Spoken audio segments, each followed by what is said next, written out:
Picture a world where you do not speak the language you are speaking now, where the courts of Europe argue in Punic, not Latin, where the great harbor of the ancient world is not at Ostia, but at Carthage, on the North African coast, where there is no Pope, no Caesar, no Colosseum, no Christmas, where the Mediterranean does not belong to Rome, because Rome is a minor occupied city on a river in central Italy, stripped of its legions, its pride, and its future.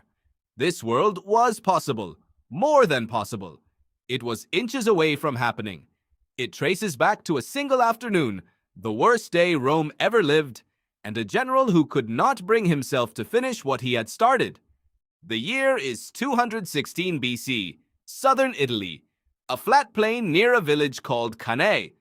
The Roman Republic has assembled its largest army in history. 86,000 men, 2 Roman consuls in command, every reserve called up, every able body pressed into service. Their objective is to destroy Hannibal Barca, the Carthaginian general who has been marching through Italy for 2 years, winning every battle he touches. They will not succeed. By nightfall, 70,000 Romans are dead, killed in a single afternoon. Hannibal has engineered a double envelopment, a pincer movement of such terrifying precision that military academies will still be studying it 2,000 years later. He has not simply beaten Rome's army, he has annihilated it. One consul is dead in the field. The other escapes with a handful of survivors, too shattered to explain coherently what just happened. The road to Rome is open. The city has no army left to defend it. Hannibal's cavalry commander, Hannibal, rides to him immediately. His message is urgent. March, Hannibal says. Give me the cavalry. Follow with the infantry. In 5 days, you will dine on the capital. The gates of Rome are unguarded. Its treasury is undefended. Its citizens are loading carts and fleeing. This is the killing blow. Everything Carthage has spent, 30 years of grievance, 3 years of campaign, the blood of Cannae, comes down to this march. Hannibal does not march. No one entirely agrees on why. Perhaps he lacked the siege equipment to breach Rome's ancient walls. Perhaps he believed that Rome's Italian allies, shattered by the news from Cannae, would defect and starve the city without a fight. Perhaps, in the stillness after the greatest victory of his life, he miscalculated the speed at which Rome could recover. Hannibal's judgment of his commander, recorded by Livy, cuts across the centuries. You know how to win a victory, Hannibal, but not how to use it. In history as it happened, Hannibal was right. Hannibal waited. Rome recovered. Scipio Africanus eventually carried the war to Africa, and at Zama in 202 BC, the greatest general of the ancient world lost the only battle that cost him everything. Carthage was reduced, then humiliated, then, 50 years later, leveled to the ground, its population enslaved, its ruins salted. But Hannibal's cavalry is saddled. The road is open. What if Hannibal listens? He marches north within 3 days of Cannae. His veterans, 40,000 infantry, 10,000 cavalry, hardened by 3 years in Italy, move fast. Rome has no force to intercept them.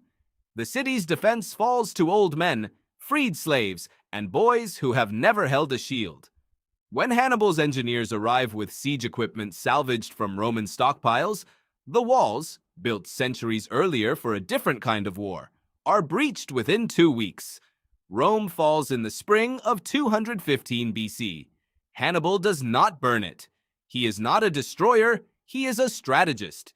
He seizes the treasury, dismantles the legions permanently, installs a collaborationist government from the surviving senatorial families willing to govern under Carthaginian authority. Rome becomes what Carthage has always wanted, neutralized, a city that will spend generations recovering before it dares contemplate resistance. The ripples move immediately. Rome's Italian allies, the communities that had held loyal through years of Hannibal's march, now reassess with brutal speed.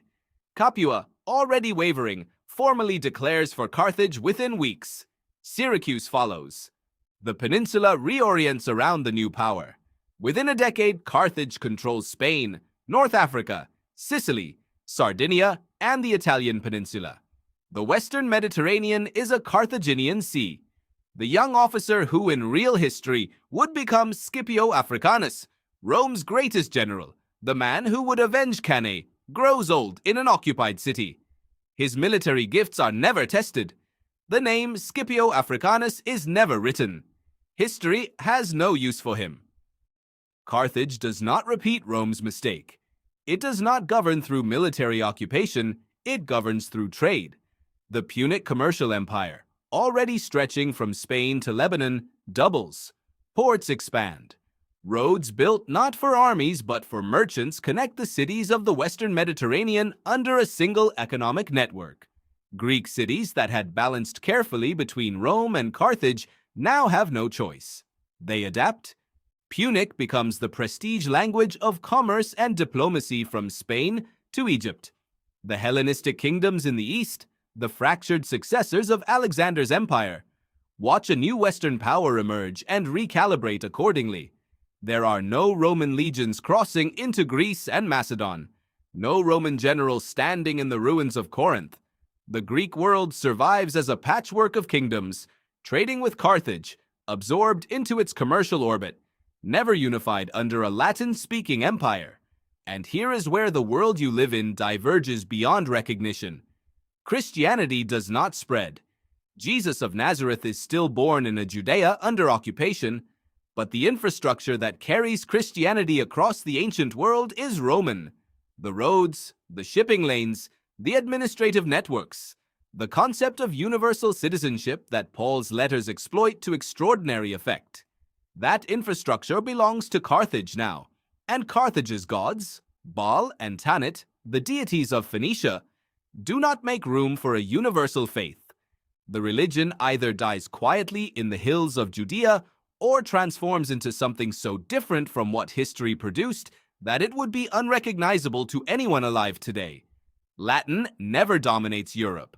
The languages that descend from it, French, Spanish, Italian, Portuguese, Romanian, are never born.